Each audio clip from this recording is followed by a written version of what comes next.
بسم اللہ الرحمن الرحیم۔ محترم ناظرین، السلام علیکم۔ اہل سرساد کی ایک قوم جسے قوم سبا بھی کہا جاتا ہے، اللہ تعالیٰ کی بے شمار نعمتوں کے اندر زندگی گزار رہی تھی۔ یہ قوم ایک عظیم تہذیب و تمدن کی مالک تھی۔ حضرت داؤد علیہ السلام اور حضرت سلیمان علیہ السلام کے حکومتوں کے بعد ان کی حکومت کی تعریف ہر کسی کے زبان پر تھی۔ کہا جاتا ہے کہ یہ لوگ گیہوں کے مغز سے آٹا پیس کر روٹیاں پکایا کرتے تھے، لیکن اس قدر اسراف برباد کرنے والے اور ناشکرے تھے کہ انہی روٹیوں کے ساتھ بچوں کا پاخانہ صاف کرتے تھے۔ ان آلودہ روٹیوں کو اکٹھا کرنے سے گندی روٹیوں کا پہاڑ بن گیا تھا۔ ایک نیک صالح شخص نے وہاں سے گزرتے ہوئے ایک عورت کو دیکھا جو روٹی سے بچے کے پاخانے کے مقام کو صاف کر رہی تھی۔ اس صالح شخص نے کہا، تیرے اوپر افسوس، خدا سے ڈر، کہیں ایسا نہ ہو کہ خدا تیرے اوپر اپنا غضب ڈھا دے اور تجھ سے اپنی نعمت چھین لے۔ اس عورت نے جواب میں مذاق اڑایا اور مغرورانہ انداز میں کہا، جاؤ جاؤ، گویا کہ تم مجھے بھوک سے ڈرا رہے ہو۔ جب سرسات جاری ہے مجھے بھوک سے کوئی ڈر نہیں ہے۔ کوئی زیادہ عرصہ نہیں گزرا تھا کہ اللہ تعالیٰ نے ہوس بازوں اور اسراف کار لوگوں پر اپنا عذاب نازل فرمایا۔ پانی جو کہ زندگی کی بنیاد ہے ان لوگوں سے چھین لیا۔ قحط نازل ہوا۔ بات یہاں تک پہنچ گئی کہ ان کی ذخیرہ جمع کی ہوئی سب غذا ختم ہو گئی۔ آخرکار وہ مجبور ہو گئے کہ انہی آلودہ اور گندی روٹیوں پر ٹوٹ پڑے جو انہوں نے اکٹھا کر کے پہاڑ کی طرح لگایا ہوا تھا۔ نوبت تو یہ آ گئی کہ وہاں سے گندی روٹی لینے کے لیے صف لگتی تھی کہ ہر کوئی وہاں سے اپنے حصے کی روٹی لے سکے۔ ان کے نعمت کا شکر نہ کرنے اور اسراف بربادی کرنے اور قحط اور بدحالی کے بارے میں بہت سے روایات موجود ہیں۔ سورہ نحل کی آیت نمبر 112 اور 113 میں یوں ارشاد ہوتا ہے، اور اللہ نے اس قریہ کی بھی مثال بیان کی ہے جو محفوظ اور مطمئن تھا۔ ان کا رزق ہر طرف سے باقاعدہ آ رہا تھا، لیکن اس قریہ کے رہنے والوں نے اس نعمتوں کا انکار کیا تو خدا نے انہیں بھوک اور پیاس کا مزہ چکھایا، صرف ان کے ان اعمال کی بنا پر جو وہ انجام دے رہے تھے، اور یقیناً ان کے پاس رسول آیا تو انہوں نے ان نبیوں کو جھٹلایا، پھر ان تک عذاب آ پہنچا کہ یہ سب ظلم کرنے والے تھے۔ قوم سبا یہ ایسی خوشحال قوم تھی جس کے خوشحالی کی مثالیں دی جاتی تھی۔ ان کے بستی قریہ کی آب و ہوا بہت صاف اور خوشگوار تھی۔ مچھر، مکھی، کیڑے مکوڑے، جوں کوئی بھی اس طرح کی چیز اس بستی میں نہیں تھی۔ نہایت ہی صاف ستھری بستی تھی اور بے شمار نعمتیں اللہ نے انہیں عطا فرمائی تھی۔ کہا جاتا ہے کہ اگر کوئی اس بستی کے قریب سے گزرتا جس کو کپڑوں میں یا سر میں جوں ہوتا تو اس بستی کی آب و ہوا لگنے سے وہ جوں سب کے سب مر جاتے تھے۔ اللہ نے انہیں بے شمار پھلوں سے، باغوں سے سیراب کیا تھا۔ ان کے باغوں میں بہت پھل لگتے تھے اور سب کے سب پھل پکے ہوتے تھے۔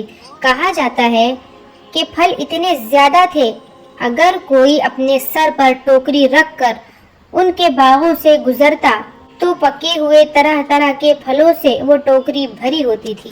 لیکن قوم سبا نے اللہ کی نعمتوں کا شکر نہیں کیا اور نعمتوں کو اسراف کرنے لگے، تو اللہ تعالیٰ نے یکے بعد دیگرے اپنے 13 نبیوں کو اس قوم کی طرف بھیجا تاکہ وہ نصیحت حاصل کریں اور وہ قوم ہدایت پا جائے۔ لیکن وہ قوم والوں نے اللہ کے نبیوں کو جھٹلایا، نبیوں کی ایک بھی بات نہ مانی۔ کہا جاتا ہے کہ اس قوم کا ایک سردار تھا جس کا نام حماد تھا، جو کہ بہت گھمنڈی متکبر تھا۔ اس کا ایک لڑکا تھا۔ اس لڑکے کا جب انتقال ہو گیا تو اس حماد نے آسمان کی طرف دیکھ کر تھوکا، معاذ اللہ۔ اس نے اپنے کفر کا اعلان کر دیا، اللہ سے بغاوت کا اعلان کر دیا اور کھلم کھلا اعلانیہ لوگوں کو کفر کی دعوت دینے لگا، اور جو کفر سے انکار کرتا تو اس کو قتل کر دیتا تھا، اور اللہ کے نبیوں سے نہایت ہی بے ادبی اور تکبرانہ لہجے میں کہتا کہ آپ لوگ اللہ سے کہہ دیجئے کہ وہ ہم سے اپنی نعمتوں کو چھین لے۔ آپ کہتے ہیں نا کہ اللہ کا شکر کرو ورنہ سب نعمتیں چھین لی جائے گی، تو آپ کہیے اللہ سے کہ وہ چھین لے نعمتوں کو۔ وہ لوگ یہ سمجھتے تھے کہ یہ سب نعمتیں ان کی ہے، کوئی اسے ان سے نہیں لے سکتا۔ جب اس قوم کی سرکشی بہت زیادہ بڑھ گئی تو اللہ نے ان پر عذاب بھیجا، اس قوم پر عذاب آیا، اس قوم پر سیلاب آیا۔ ان لوگوں نے اپنی سہولت کے لیے کھیتی باڑی اور باغوں میں پانی پہنچانے کے لیے پہاڑ کے درمیان میں ایک بند، ایک ڈیم باندھا تھا۔ بہت ہی بہترین طرح سے ملکہ بلقیس نے یکے بعد دیگرے اوپر نیچے کر کے 3 بڑے بڑے بند بنوائے تھے اس قوم کے لیے، تاکہ وہ سب پانی وہاں پہ جمع رہے اور وہ پانی اس قوم کے کام آئے۔ لیکن اللہ کا عذاب دیکھیے کہ ایک چوہے نے اللہ کے حکم سے اس بند میں، ڈیم میں سوراخ کر دیا، اور بارش بہت ہونے کی وجہ سے ان 3 تالاب میں، بند میں پانی بہت بھر گیا، پانی جمع ہو گیا اور سوراخ بھی بڑا ہوتا گیا۔ پانی کے پریشر سے بہت بڑا سوراخ بنا اور دیوار ٹوٹ گئی، اور بڑی تیزی سے وہ بند کا پانی سیلاب بن کر اس بستی میں آ گیا۔ لوگ سکون سے اپنے گھروں میں بیٹھے ہوئے تھے، اپنے اپنے کاموں میں مصروف تھے۔ اچانک ایسا سیلاب آیا کہ پوری کی پوری بستی تباہ اور برباد ہو گئی۔ سیلاب اتنا زبردست آیا کہ اس بستی والوں کے سب مال، دولت، باغات، پھل، اناج، مویشی، ان کے محل، ہر ایک چیز، سب کے سب اس میں غرق ہو گئے۔ پوری کی پوری بستی ریت میں دفن ہو گئی۔ یہ قوم بہت بری طرح برباد ہو گئی، اور بربادی ایسی ہوئی کہ پہلے اس قوم کے خوشحالی کی مثالیں دی جاتی تھی، اور اب یہ قوم رہتی دنیا کے لیے بربادی کی مثال بن گئی۔ پھر ہوا یہ کہ عمدہ اور لذیذ پھلوں کے جو باغات تھے اس کی جگہ جنگلی بیر کی جھاڑیاں اور کانٹے دار درخت اگ آئے، اور وہ جگہ جنگل میں بدل گئے۔ اب یہ قوم عمدہ اور لذیذ پھلوں کو ترس گئی۔ اللہ اکبر! ان کے باغوں کو ایسے جنگلوں میں بدل دیا گیا کہ جس کے پھل بہت بدمزہ اور کڑوے تھے۔ اس بات کا ذکر سورہ سبا کی آیت نمبر 15 اور 16 میں ملتا ہے، اور آخر میں سورہ سبا کی آیت نمبر 17 میں ان کا نتیجہ اس طرح سے نکالا ہے کہ اللہ نے فرمایا، ہم نے ان کی ناشکری کی سزا دی ہے، اور ہم ناشکروں کے علاوہ کسی کو سزا نہیں دیتے۔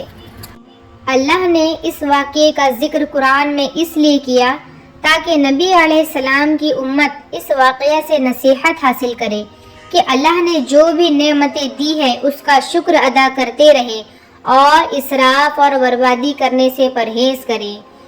ویڈیو پسند آئے تو لائک شیئر کریں، اور اس طرح کی معلومات کے لیے میرے چینل صبر اور شکر کو سبسکرائب کریں۔